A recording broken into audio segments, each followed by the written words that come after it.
Hello everyone, कैसे हैं आप लोग। Welcome back to the channel. आज हम डिस्कस करेंगे पार्ट्स ऑफ ट्रांसवर्सल वेव। देखिए, वेव्स हमारे पास दो तरीके की होती है। एक होती है लॉन्गिट्यूडनल वेव, जिसमें जो वेव जिस डायरेक्शन में जा रही है पार्टिकल उस डायरेक्शन में ही वाइब्रेट करते हैं, तो उन्हें हम कहते हैं longitudinal wave, example sound wave. और दूसरी होती है ट्रांसवर्सल वेव, जिसमें जो पार्टिकल्स है जिस डायरेक्शन में वेव जा रही है उसकी परपेंडिकुलर वाइब्रेट करते हैं, ऊपर नीचे मूव करते हैं। ठीक है, तो इसमें क्या होता है, इन्हें हम कहते हैं ट्रांसवर्सल वेव। जैसे वेव ऑन अ स्ट्रिंग, रस्सी में जो वेव चलती है वो क्या होगी आपकी ट्रांसवर्सल वेव। तो अब हम बात करते हैं होती कैसे है और इसके पार्ट्स क्या क्या होते हैं। तो किस तरीके की हमारी ट्रांसवर्सल वेव बनती है, क्लियर। और वेव जो है इस डायरेक्शन में हम बोलते हैं इस साइड को जा रही है। ठीक है, तो इस तरह से वेव बनती है। इसमें सबसे हम बात करते हैं पार्ट्स, बात करना स्टार्ट करते हैं। सबसे पहले हम बात करते हैं amplitude.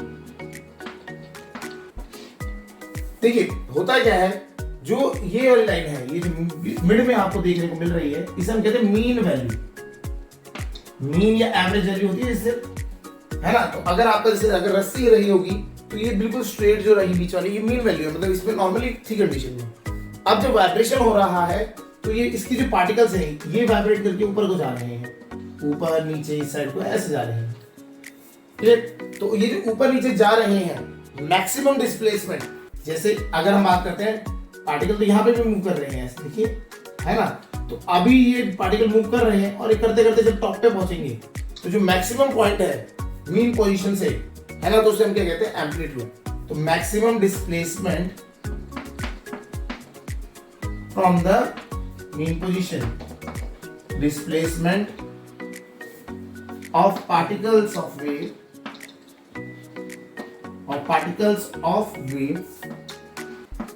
from mean position,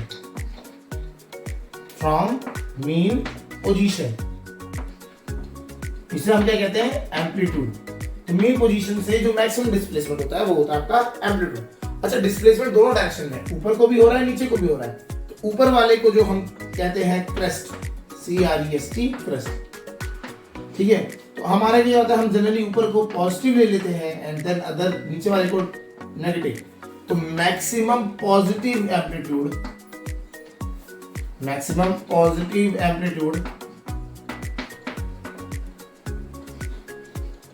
crust हो गया, is known as crest. And जो नीचे होता है वो होता है ट्रफ, TROUGH, ट्रफ।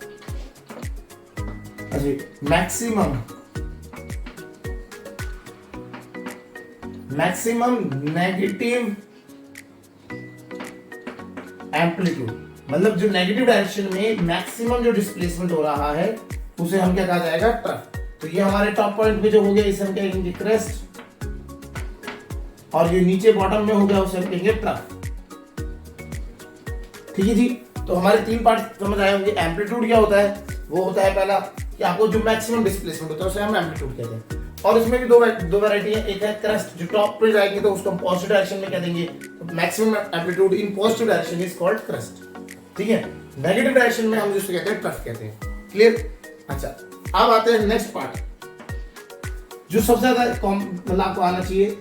ये क्रस्ट है हमारा, ऐसे ही क्रस्ट यहाँ पे भी है। तो दोनों क्रस्ट के बीच का जो डिस्टेंस होता है उसे हम कहते हैं वेव लेंथ। तो वेव लेंथ अगर हम बात करते हैं, वेव लेंथ, तो डिस्टेंस बिटवीन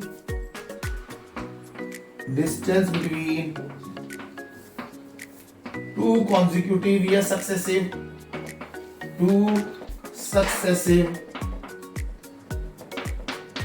क्रस्ट और ट्रफ। या तो क्रस्ट में आप नाप लीजिए, मतलब यहां से लेके यहां तक, या फिर ट्रफ में ले लीजिए। तो ये क्या होता है आपका वेव लेंथ होता है। इसे डिनोट करते हैं हम लैम्डा से डिनोट किया जाता है, मीटर में नपाई होती है। ठीक है, ऐसा यूनिट मीटर में लेते हैं।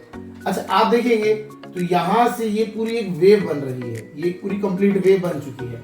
तो इसे हम क्या कहते हैं वेवलेंथ। ठीक है जी, अगर होने के लिए वेवलेंथ यहां से भी हो सकता है, आप देख सकते हैं यहां से निकले घूम फिर के यहां तक आ गए, दिस इज आल्सो वेवलेंथ। हमने क्या है उसको डेफिनेशन देने के लिए क्रस्ट एंड ट्रफ्स को हम एक बेंचमार्क करके लिखते हैं कि ये क्रस्ट एंड ट्रफ आपको पता होगा, उसके बीच में जो गैप होता है वो आपका वेवलेंथ हो जाता है। क्लियर, समझ आ गया होगा। ठीक है, next part time period. Time period. Next जो है वो है टाइम पीरियड। टाइम पीरियड क्या होता है, देखिए एक वेव बन रही है, वेव बनने को जितना टाइम लगता है, जितना टाइम में एक वेव बनती है, उस पीरियड को उसको कहते हैं टाइम पीरियड। क्लियर समझ आ गया? तो time taken to complete a wave, time taken to complete a wave, ठीक है, एक वेव को कंप्लीट होने में जितना टाइम लगता है उसे हम क्या कहते हैं, टाइम पीरियड कहते हैं। क्लियर समझ आ गया? ठीक है, ये होता है आपका टाइम पीरियड। नेक्स्ट जो है आपका है वो है फ्रीक्वेंसी। ठीक है जी, अब क्या हुआ, ये जो आपका टाइम पीरियड हुआ ना, इसको अगर हम बात करते हैं, इसका अपोजिट ले लें, इसका रेसिप्रोकल ले लें, तो वो होता है, नेक्स्ट होता है फ्रीक्वेंसी। फ्रीक्वेंसी बेसिकली होता क्या है, नंबर ऑफ वेव्स प्रोड्यूस्ड पर सेकंड। एक सेकंड में जितनी वेव्स क्रिएट होती है उसे हम कहते हैं फ्रीक्वेंसी। ठीक है, तो यहाँ पे होता है फ्रीक्वेंसी, इसको न्यू से या फिर एफ से डिनोट किया जाता है। अलग अलग बुक्स में अलग अलग तरीके से यूज होता है डिनोट। ठीक है, तो आपका फ्रीक्वेंसी क्या होता है, नंबर ऑफ वेव्स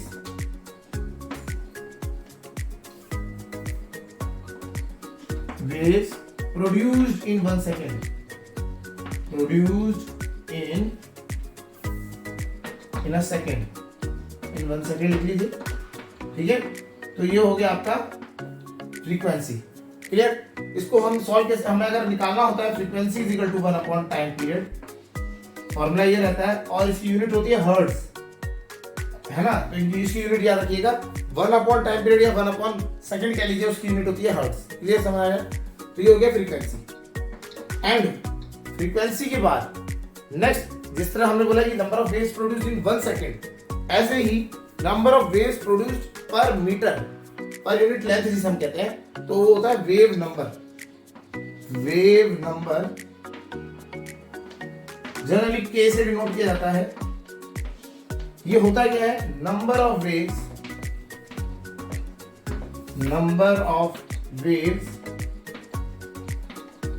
प्रोड्यूस्ड पर मीटर। हर 1 मीटर में जितनी वेव्स प्रोड्यूस होती है उसे क्या कहते हैं, वेव नंबर। तो K इज इक्वल टू होता है 1 अपॉन लैम्डा। जो वेव नंबर होता है वो होता है 1 अपॉन लैम्डा। ठीक है, और इसकी यूनिट होगी मीटर इनवर्स। क्लियर? तो वेव नंबर निकालना है आपको, तो 1 अपॉन लैम्डा निकाल लीजिए। आपको फ्रीक्वेंसी निकालनी है तो 1 अपॉन टाइम पीरियड। क्लियर? उसके बाद जो लास्ट है वो है आपका स्पीड ऑफ द वेव। जिस स्पीड से वेव चल रही है उसे हम कहेंगे स्पीड ऑफ वेव। ऑब्वियस बात है ना? तो होता क्या है ये, इसको समझते हैं, स्पीड विद विच वेव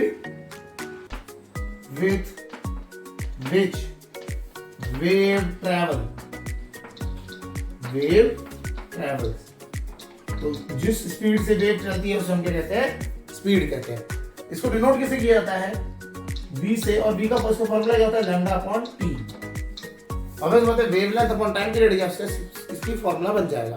ठीक है, कभी कभी क्योंकि हमें पता है 1 अपॉन टाइम पीरियड क्या होता है, फ्रीक्वेंसी, तो इसको हम लैम्डा इनटू म्यू से भी डिफाइन करते हैं। तो आपकी ज्यादातर फॉर्मूलेज में ही मिलेंगे। फ्रीक्वेंसी होता है 1 upon time period, wave number होता है 1 अपॉन लैम्डा, एंड जो स्पीड ऑफ द वेव होती है वो होती है लैम्डा अपॉन टी या फिर लैम्डा इनटू फ्रीक्वेंसी। क्लियर? तो इस तरीके से आपके क्या होती है, पार्ट्स सारे डिफाइन होते हैं।